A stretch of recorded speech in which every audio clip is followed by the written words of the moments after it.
Awesome. Guys, thank you very much for joining in. This is the Bueno Duo. My name is Roberto. And I'm Sarah. And we are so excited about this podcast because this podcast is special. This is the first time we invite a guest, our very first guest. But before we run to that, this topic is really, really interesting. This topic, I'm gonna read it because it's really, really, really good. It's called "Equipment Doesn't Make the Professional," and I can actually say it's true. You know, the equipment doesn't make the professional. But I want to talk to that guest. That guest is going to help us build this story because he worked with us before. He still is an amazing second shooter over when we first started with him. He's an amazing filmmaker. And we both started almost the same way of liking one individual, which is Peter McKinnon. Him and we started following him and we kind of like clicked and all that. But never mind about us. Let's talk about this new individual, our first very guest, Brian Abraham from Brian Abraham Film. How are you, sir? Hello, guys. Thank you for having me. How you doing today? I'm doing great. How long we knowing each other? I think it was through another great filmmaker, Manuela. Yes, to you. Manuela. Yeah, I think we started kind of reaching out to Brian because we were looking for people to work with us. Yeah. And that's when we started partnering up with Brian, which it has been an amazing journey working with you, to be honest with you. I enjoy from like the beginning to the end. He has such a great vibe and energy, and he works so well under pressure. So that's why I want to go more deeper into you. This is all about you. Okay. So I want you to talk to us about you. Who is Brian? Mr. Positive. Okay, so I'm originally from Venezuela. I came to the U.S. about 10 years ago. I went to college, and while I was in college, me and one of my roommates, my actual best friend, we decided to start doing like funny videos. We started with our phones, to be honest with you, and then over time, me being the perfectionist I am, I started looking into like cameras, and I remember I jumped into a GoPro, and then I said, you know what, this is not enough. We need something else. And I jumped to actually it was a big jump. I jumped to a professional camera. At the time, it was a Panasonic EP5.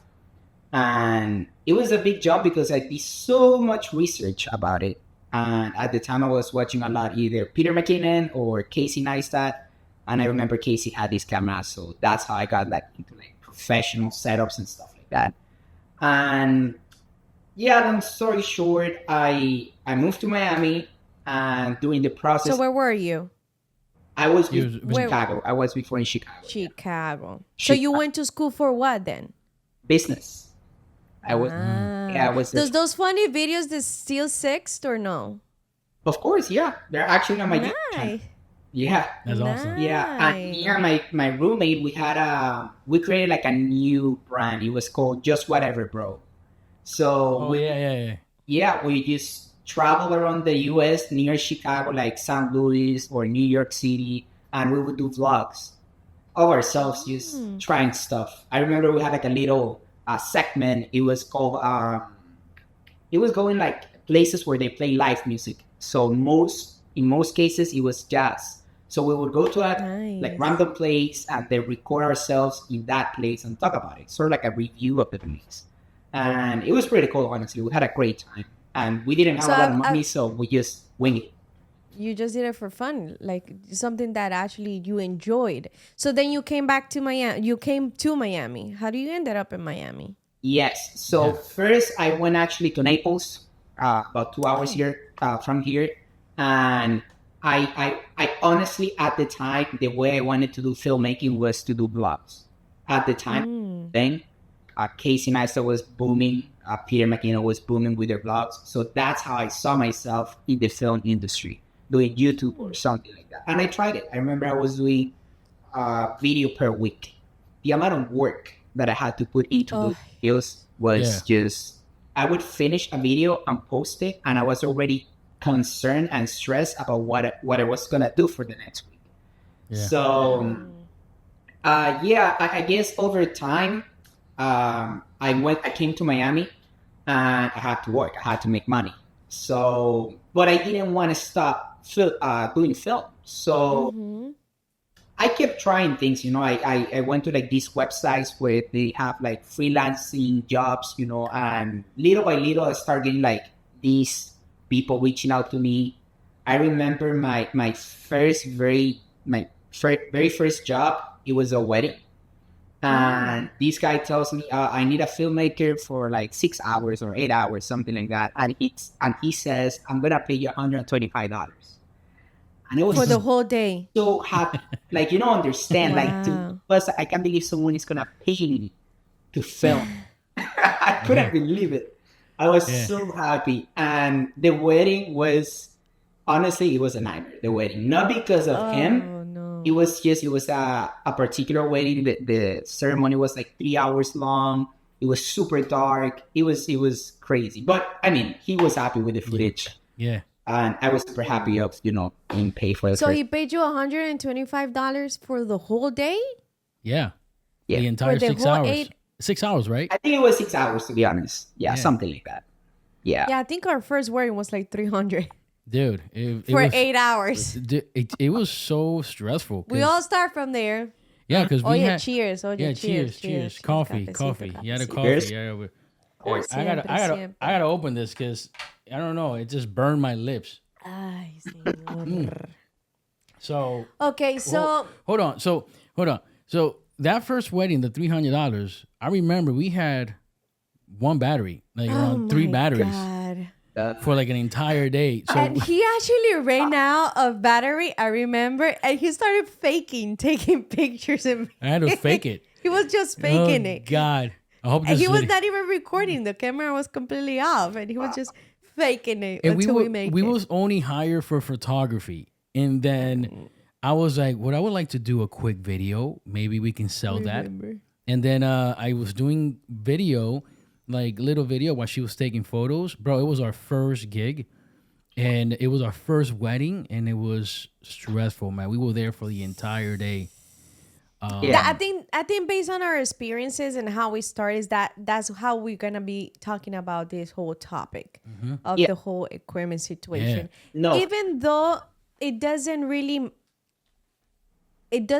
matters the equipment, it is important as well. Yeah. So I don't wanna take that aside. So okay, so you started with your first wedding, and then what happened after that? So, to be honest, at the time, I was working at a dealership, a Mercedes dealership, and I always been very outgoing, and I would go out of my way to try to get like involved with the either photography or videography. So I would talk to the people in marketing, and I would tell them, "Let me shoot photos for your sports cars, or let me do for the whole dealership."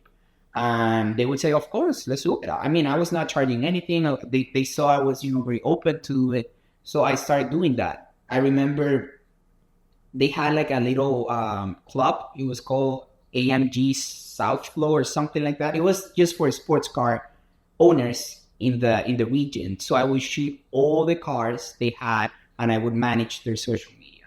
And then little by little, I would get to know people through that and get new gigs or edit like a birthday party for one of my coworkers. So, well, let's move on this, and we can continue working on, right? We can still working out on your subject. So our first question to you, why having the best equipment doesn't necessarily make someone a great professional? Okay, so this is what I think. First, coming from a background of no actual academic studies in filmmaking. Everything that I learned was from either YouTube or, looking at other people or working with other, artists and filmmakers. Definitely, I don't think the equipment makes the artist. It's about what you know and and understanding, what are the limitations with the equipment you have and how can you maximize them. But like Sarah said earlier, that doesn't mean equipment is not important. It is important. and it can be very important in some cases. Like I just told you, my first camera was a really good camera, and I got a lot of jobs just because I had 4K 60 frames per second. Nice. So I have to accept the fact that if I didn't have that, I probably wouldn't have got those jobs.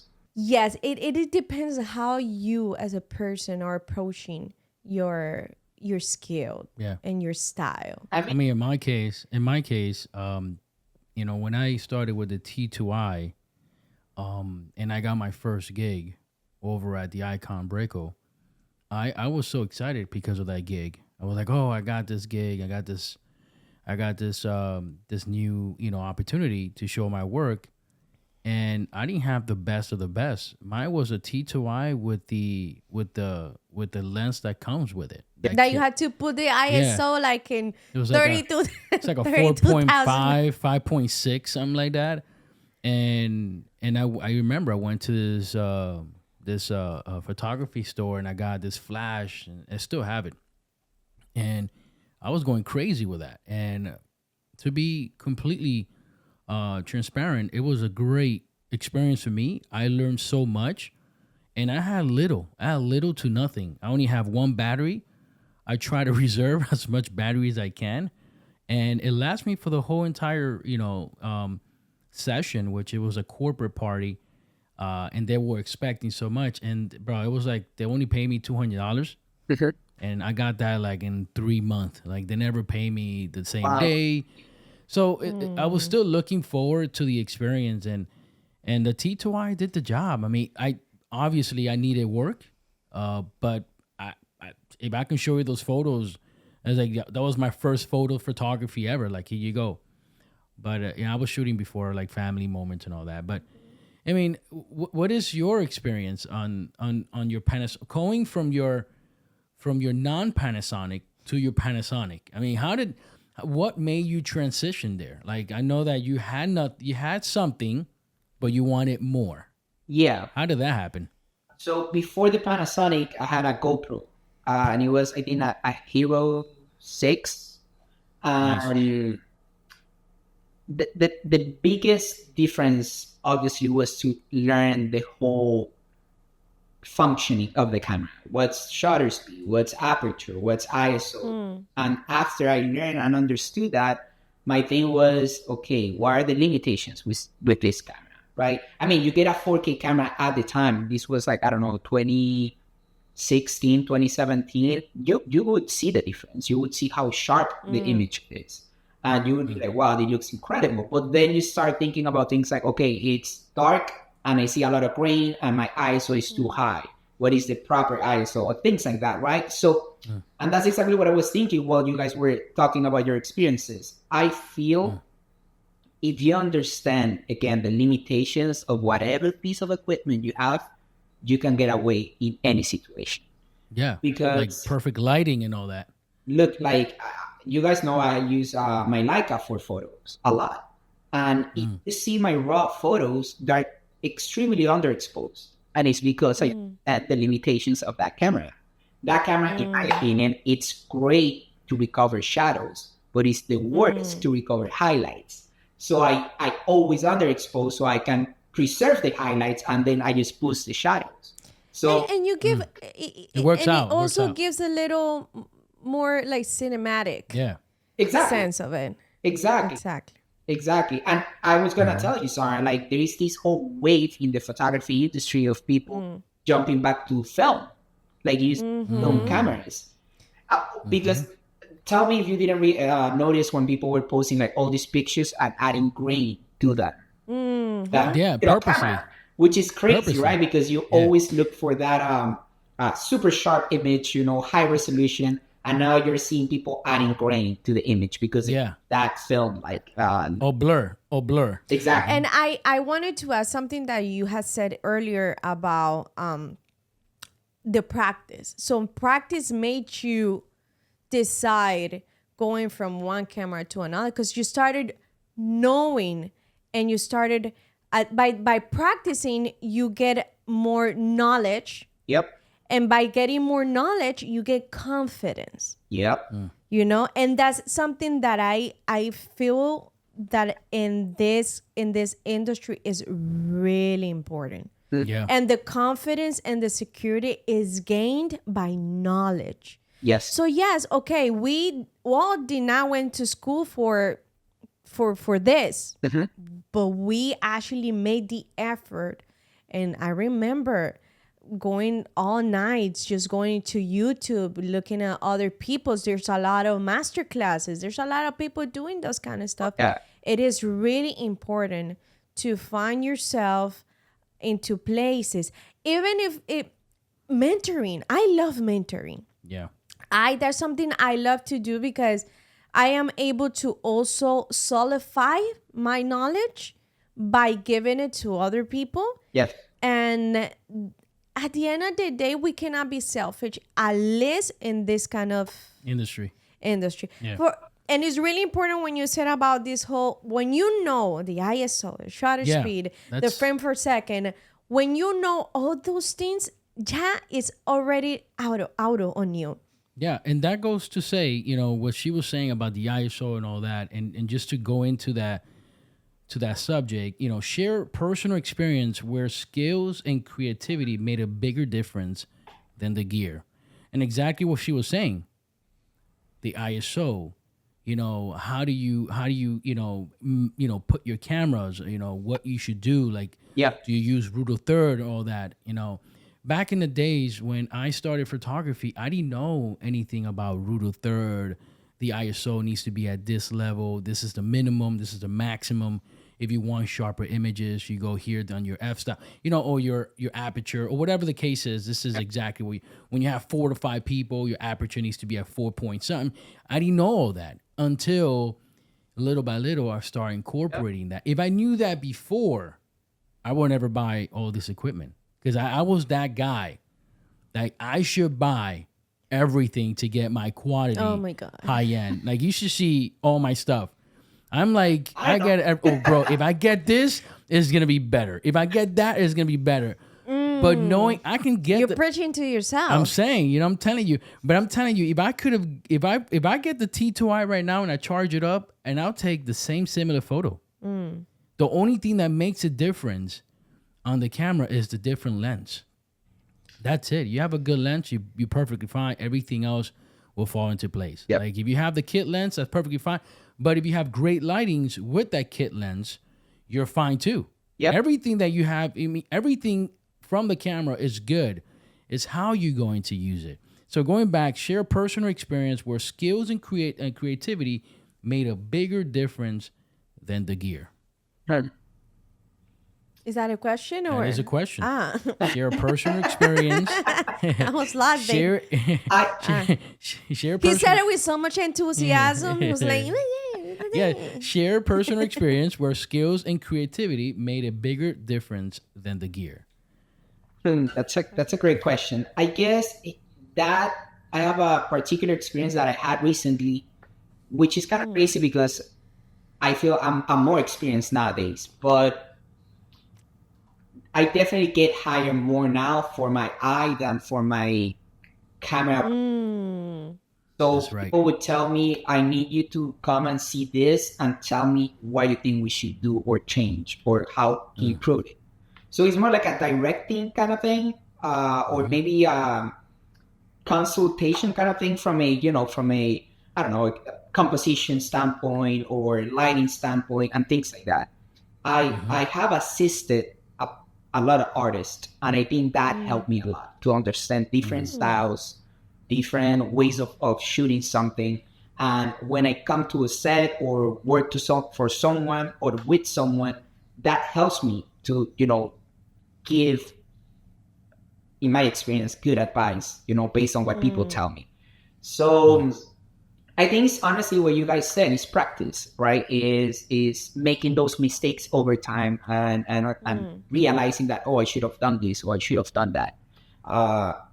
It's not even about equipment. It's just you making that mistake. You can have the best camera or the worst, but if you have a bunch of people and you're shooting at 1.7, it's going to be out of focus in some cases for some people, right? So, but you don't know that until you see it in the computer and oh my God, I should have that in, f5.6 or f8 or whatever.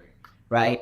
Another thing that really helped me is that I have jumped through so many industries. Like I started with that wedding that I told you about, but at the same time, I met a guy in the real estate industry, and he hired me to be his second shooter, and I had a complete different approach to filmmaking because I was learning from him from an architecture point of view, understanding lines, how I should, photograph something, shooting with a really wide lens at a really high f-stop, which is not common nowadays. Everyone, in my opinion, wants the depth of field, the super cinematic look.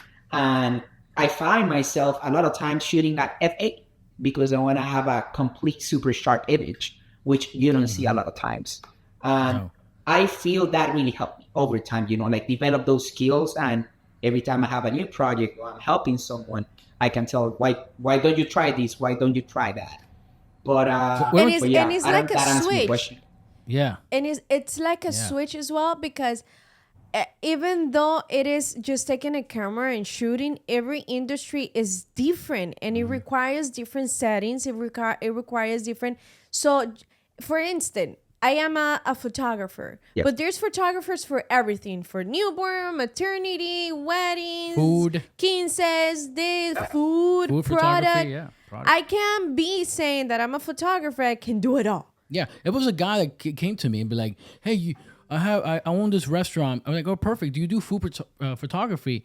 And I was flat honest. No, I don't. It requires a lot of research. Yep. Studying.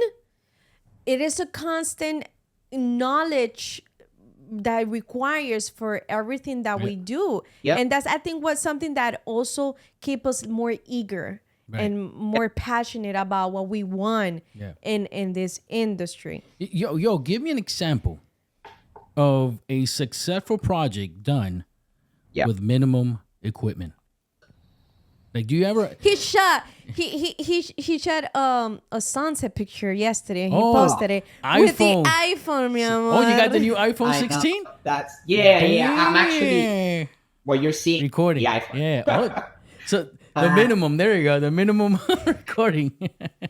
That's awesome. You should see me. We're recording with a C70. The whole 9 yards. To my point.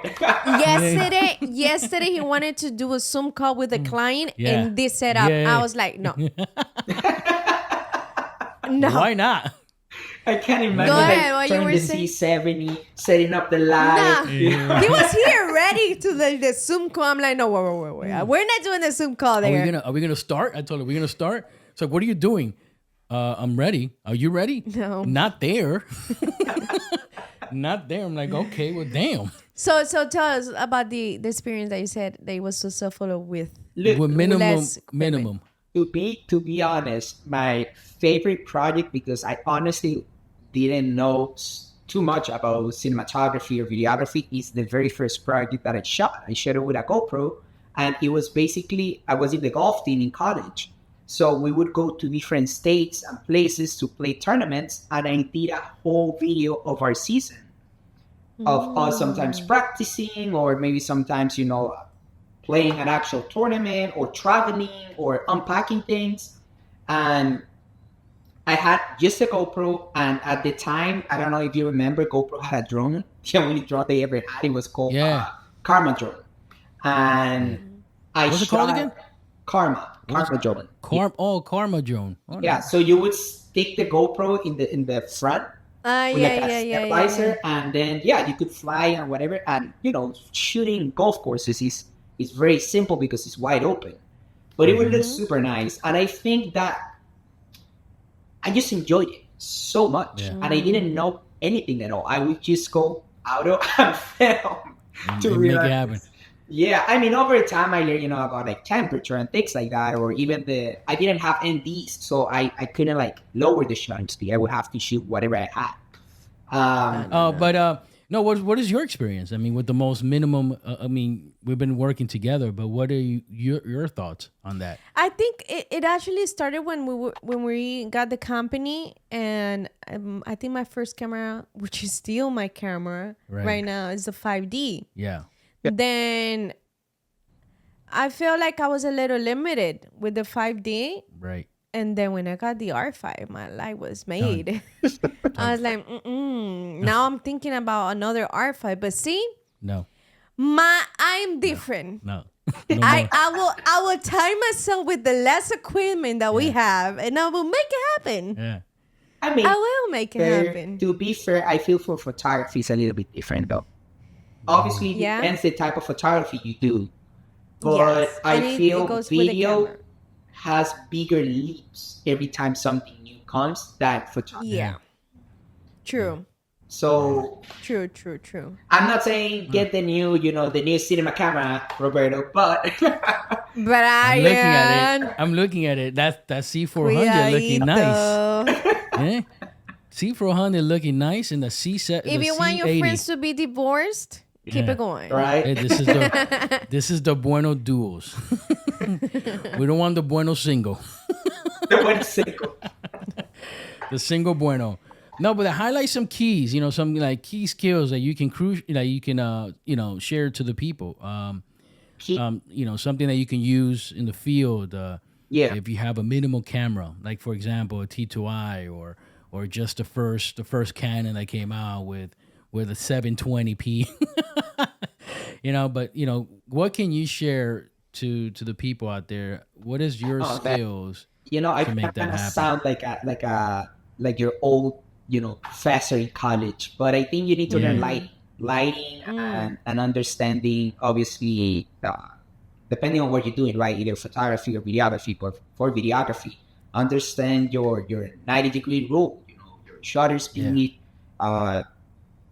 You have to know your limitations. If you don't know your limitations, you're gonna mess it up, in my opinion.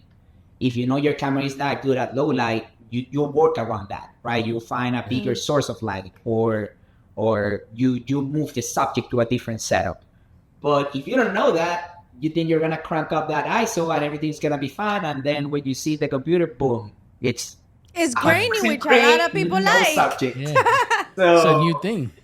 I mean, there's, for instance, in weddings, there's some churches that they don't allow flash. They don't. And they're super dark. Yep. So that's when you start knowing what kind of lenses you have to use, which is. But if you have something that you will work with what you have. Yeah, I think lighting is important, and like Brian and Sarah said, if you know the lighting concept on anything you do, then everything falls into place. And you're gonna be like Sarah said, some of these churches, they're really dark. What do you do in that situation? And that comes into problem solving. How do we problem solve this issue? Like, hey, we have a light situation. We need to now all move lens to like a 1.2 or 1.4 to let in a little bit more light in your aperture and not grain up your photos. Yep. Like go above 3200 on your ISO, always keep it below. If you know those concepts, then all your photo will look amazing. And keep it at on a shutter speed of 250 and above. If you're at 250 and above, you're golden. The thing that I feel like in my experience, cameras, it doesn't matter what level of camera it is. Sometimes it can feel a little intimidating. Mm-hmm. Yep. Because there's so many buttons, there's so many stuff. And I'm talking directly to people that are starting, okay? Right. Because as soon as let's see, yes, you love photography, you love this, you get your camera, make sure you learn that camera from read the manual of the camera. You know, you gotta make sure where is everything, because sometimes when you change some setting, then another setting gets affected to it. It's like everything works together and cohesively. So it is really important to, it is fine. And I think every human being has some art in themselves. Yeah. Like if it's gonna have to be released through photography or drawing or singing, but we all have something creatively. Yeah. Right. And when you love and you do something, you better research and study it. And that's how you're gonna get confidence and security through it. You know? Yeah, we got confidence like that. Yeah, no, what I would add to that is you gotta try things. If you don't try them, you're never gonna know.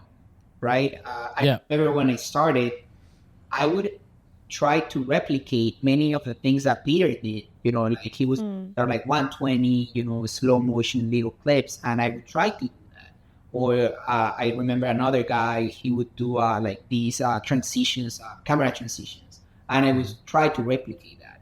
And I would see whether I was doing it good, bad, it didn't work, or, you know, whatever. So the more you try new things, like I know for photography, they do these things in wedding where they slow the shutter speed and they take a picture that is the person is moving.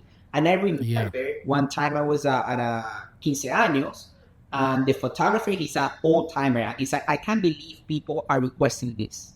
Like, I don't get it. Like, if I did this when I was in photography school, they would kick me out of the class.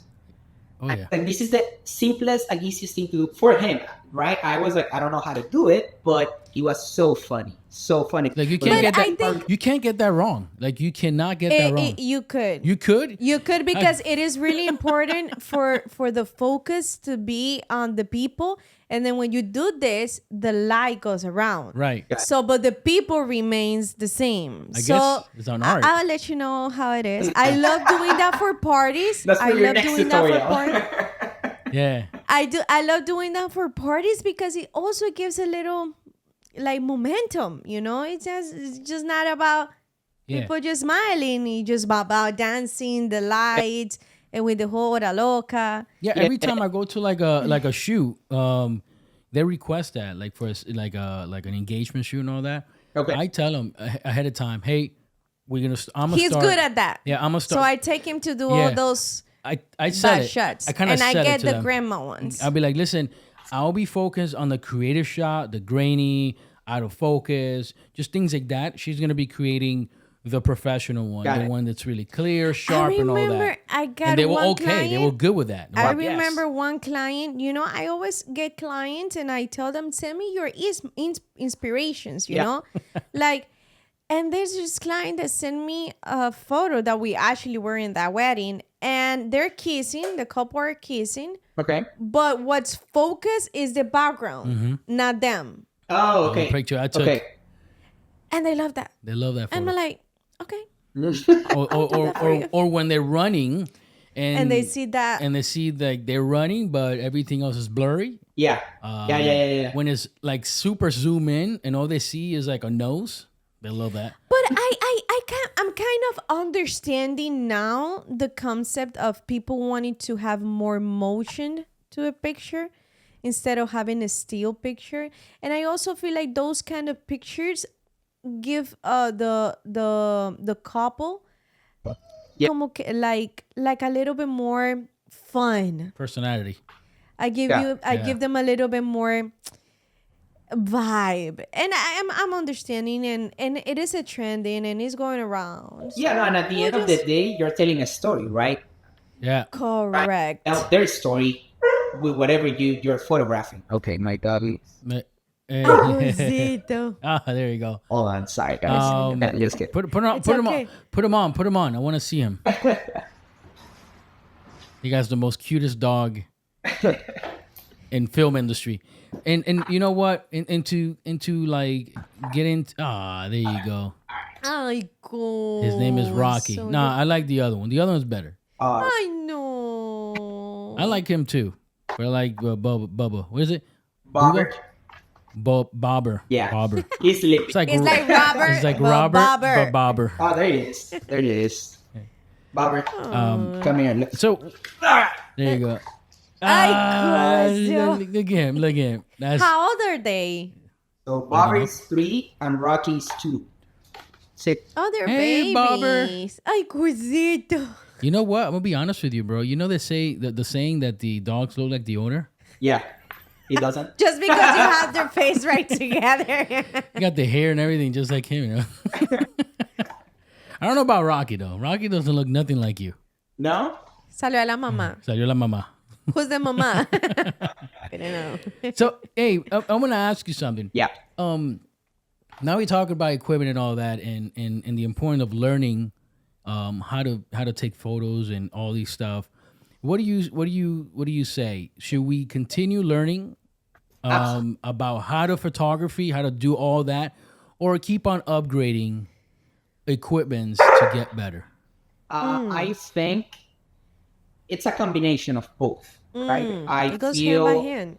I mean, in my opinion, it's more important that you master your skills and your knowledge. Yeah. That's always going to give you that edge, even if you don't have the best equipment.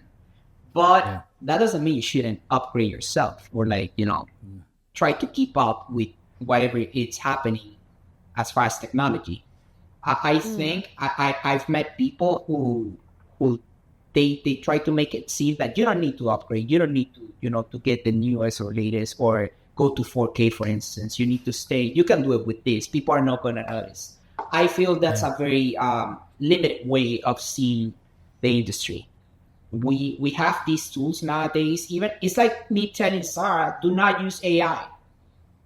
Do not use AI because that's going to damage the industry.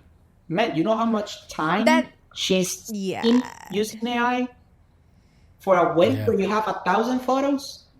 Yeah. That's silly, and I get it. It's some technologies, they are definitely gonna affect our industry, but I think it's for the best. It's like you can always see it like the bad way.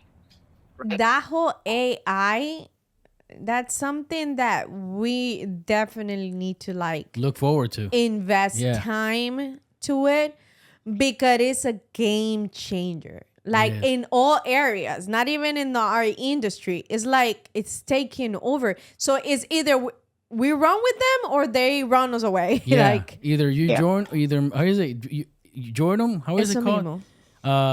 You can't beat them, join them. That's what it is. If you can't beat them, join them. Oh yeah. So you went to school for business, correct? And then you're a filmmaker. Yes. What happened? What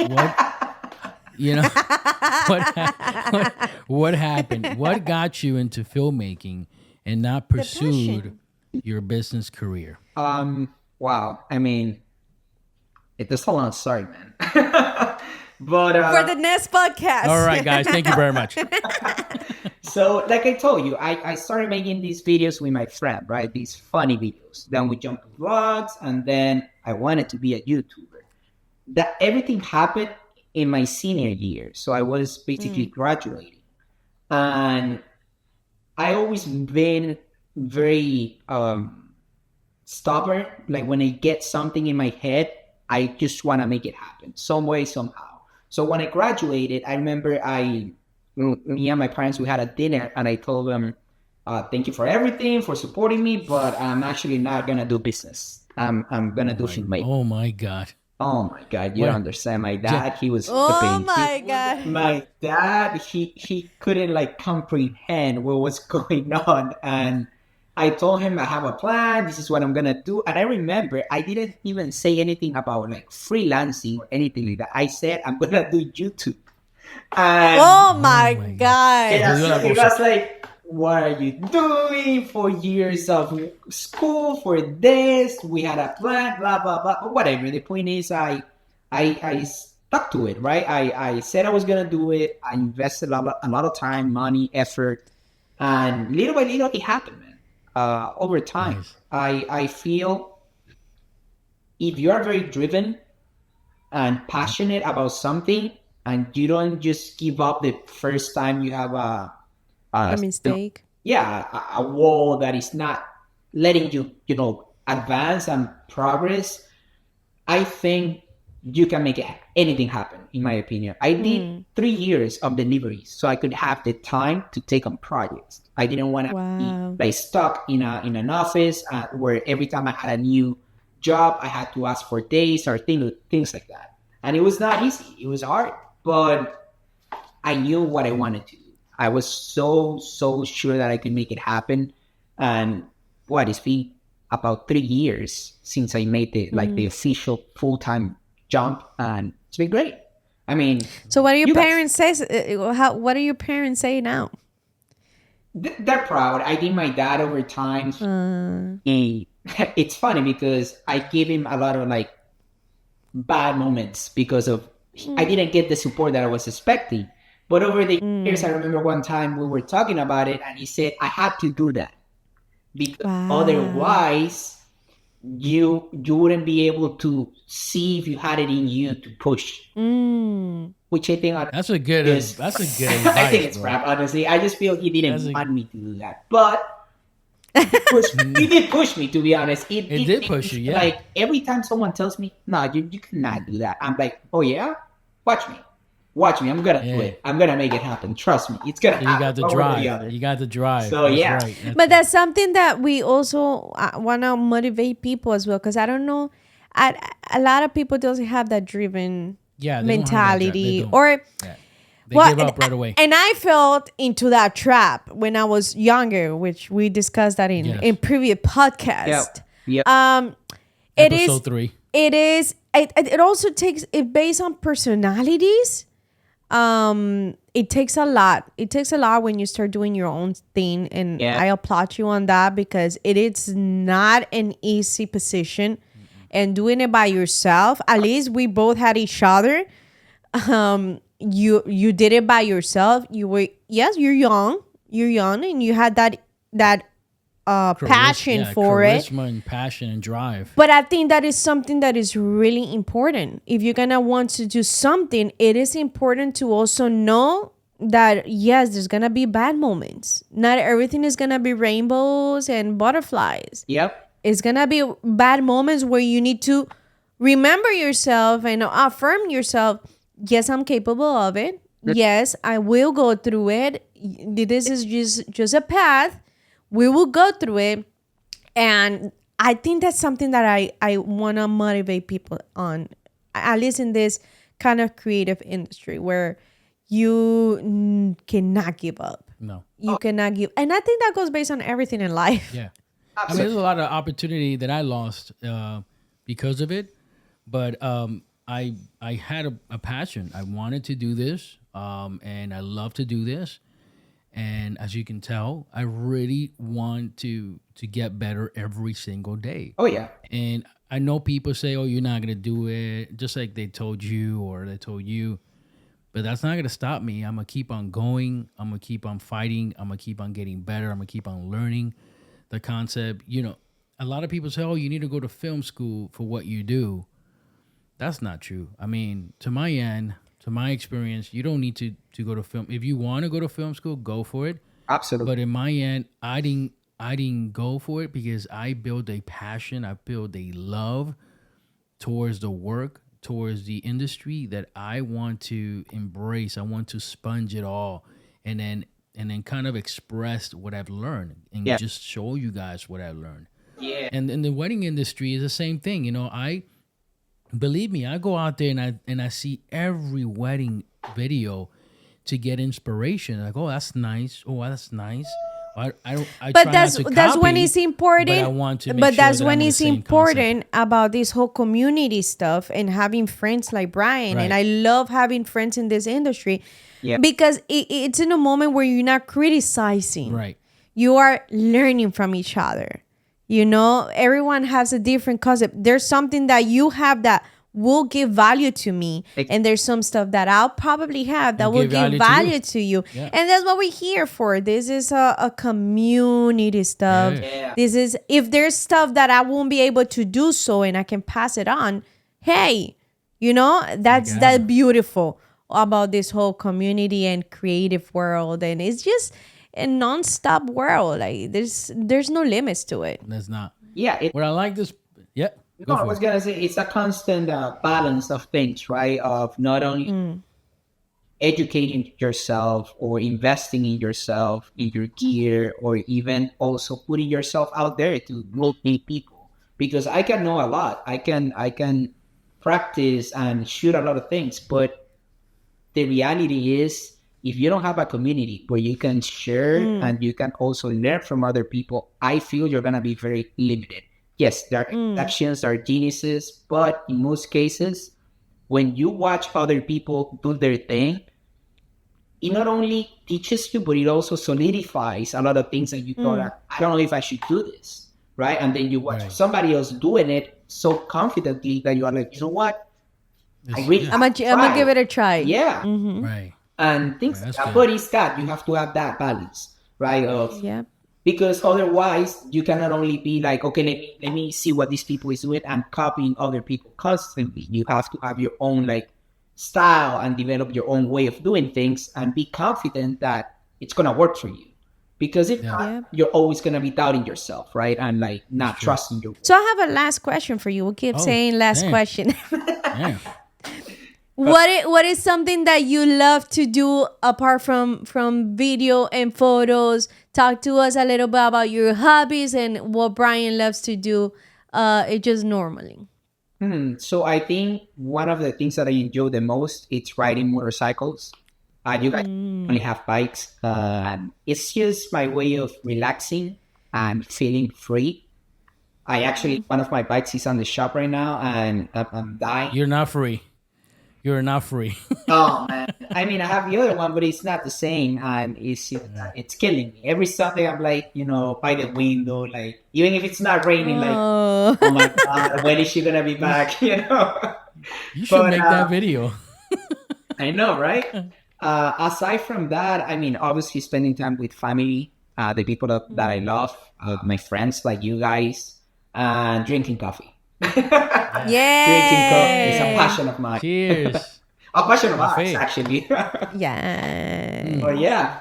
So for everyone, I don't know if this is gonna make it to the podcast, but Brian is single. He's Is he single? He's a single guy. Is he single and ready to mingle? He likes certain types, so DM us for those kind of specific details. He likes long We're walk looking at the forward to do his wedding. beach. He likes long walk in the beach. He loves dancing. He dances really good too. So Yep. He likes to skip around town. I'm recruiting, man. That's right. Hey, where can we find you, man? Where can plug it in? Where can we find you? I guess you can find me on Instagram. Either Stancheck, it's my personal Instagram, and if you want to see my work, Brian Abraham Films on Instagram. Nice. Yeah. Awesome. Guys, thank you hey, Brian, thank you very much. Thank God you. bless. For having me. I feel You know, flattered that I'm the first guest in the podcast. You are the first guest. Yeah. we love to talk to you, and something that we have loved about our friendship is that you are that kind of friend where you dig in deep conversations. Oh yeah. And with a cup of coffee, you're always welcome in our home, no matter Now what. you're bread. And I'm making 4 loaves today. Oh, yeah. She is. But yeah, man, like I really want to thank you for your friendship, for your loyalty, for your love towards our family. It's been a blessing, and I'll just pray that the friendship keeps getting stronger.